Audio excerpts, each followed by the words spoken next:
જય માતાજી, જય દ્વારકાધીશ, ખેડૂત મિત્રો, પશુપાલન મિત્રો, સ્વાગત છે તમારું ફરી એક આપણા નવા વિડીયોમાં। ચેનલમાં નવા આવ્યા હોય તો લાઈક કરો, શેર કરો, સબસ્ક્રાઈબ કરો અને મસ્ત મજાની કોમેન્ટ કરો। આજનો વિડીયોનો આપણો ટોપિક છે તમારી 2.5 વર્ષની ખડાઈ થઈ ગઈ છતાં ગરમીમાં નથી આવતી, અથવા તમારી ભેંસ ટાઈમસર ગરમીમાં નથી આવતી, તો એ બધો પ્રશ્નનો જવાબ આપણે આ વિડીયોમાં આપવાનો છે। તો વિડીયો અંત સુધી જોજો। કેવી રીતે? તો કે જો આપણે આ ભેંસ છે, આ ખડાઈ છે, તમે જોઈ શકતા હશો અત્યારે જો આ ભેંસ ઊભી છે, તો ગરમીમાં ન આવતી હોય તો ગરમીમાં લાવવા માટે આપણે શું ઉપાય કરવો જોઈએ, એવો બધાનો પ્રશ્ન હોય છે। તો એના માટે આપણે એક મસ્ત મજાનો દેશી ઉપયોગ લેવા છીએ, ઉપાય લેવા છીએ, ને આપણે ઘણીવાર ટ્રાય મારી છે, સક્સેસ થયા છીએ, એટલે તમારી સુધી પહોંચાડવાનું મેં કીધું વિડીયો બનાવી નાખું। તો એના માટે તમારે કાંઈ કરવાનું નથી। એક કોરથી તમારા પશુ હોય તો આસન ડૂસો આમ છૂટા સરતા હોય કે એટલે ખાઈ જતા હોય, જો આ સર છૂટા સરે, આવી રીતે તમારા પશુ છૂટા સર થરતા હોય ને એટલે ગરમીમાં ન આવે, થોડુંક કેવર આવે। પણ આપણે મિત્રો એને પણ લાવીશું। આપણે ઉપાય એવો કર્યો છે દેશી, તમારે લેવાની છે એક આપણે હાદું તો બધા ઓળખતા હશે મિત્રો, તો હાદુની એક નાની એવી ગાંગડી લેવાની, ને એક આપણે ડુંગળી લેવાની, લીલી કે હુકલ। જો હું એમ કહું છું લીલી ડુંગળી કરતાં હુકલ હોય ને તો નાની એવી કળી હુકલ ડુંગળીની લઈ લેજો, કેમ કે આપણે અનુભવ પ્રમાણેનો વધારે રિઝલ્ટ મળે છે લીલી કરતાં, એટલે હુકલ હોય ને ત્યાં સુધી લીલીનો ઉપયોગ ના કરતા।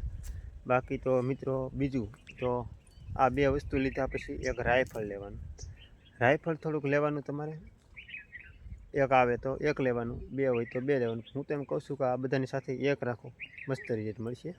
ને આપણે એક અવડો લોયો કે લાડવો કહીએ તો એટલો તમારે ગોળ લેવાનો છે, ગોળ આપણે ગોળ લેવાનો, પછી તમારે ગોળ, ડુંગળી, રાયફળ આ બધું લઈને તમારે એક વાસણ લેવાનું, એની માલપા તમારે જે ખાંડવાનું વસ્તુ હોય ને એને ખાંડી નાખવાનું, બાકી તો ગોળ હોય એને તો કોઈ એવી જરૂર છે નહીં, તો એ બધાને તમારે મિત્રો ભેગું કરી નાખવાનું।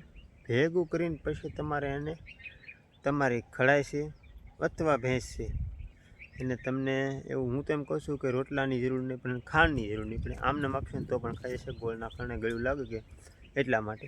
બાકી જો ન ખાય તો રોટલામાં નાખીને ખવડાવવું, અથવા તો તમારે ખાંડમાં ખવડાવવાનું। આવું તમારે કન્ટિન્યુ 4 થી 5 દિવસ કરશો ને એટલે તમારી ખડાઈ છે અથવા તમારી ભેંસ છે ગરમીમાં આવે ને આવે એની 100% હું ગેરંટી આપું છું। કોઈ એટલો બધો ખર્ચો નથી, બસ એકદમ દેશી ઉપાયમાં તમને કામ તમારું થઈ જાય ને એના માટે આપણે વિડીયો બનાવી છે।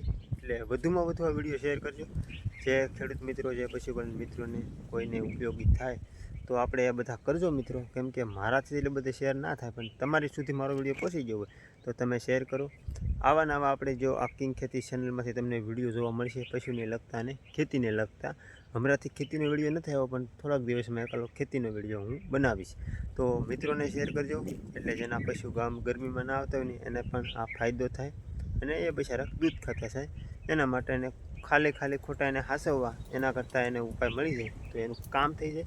બસ આપણો એ હેતુથી વિડીયો બનાવી છે। જો તમને મારો વિડીયો ગમ્યો હોય તો પ્લીઝ એક લાઇક દો અને એક સબસ્ક્રાઈબ કરી નાખો ને એક મસ્ત મજાની કોમેન્ટ કરી નાખો, મને આની પછીનો જોરદાર વિડીયો બનાવવાનું મન થયું।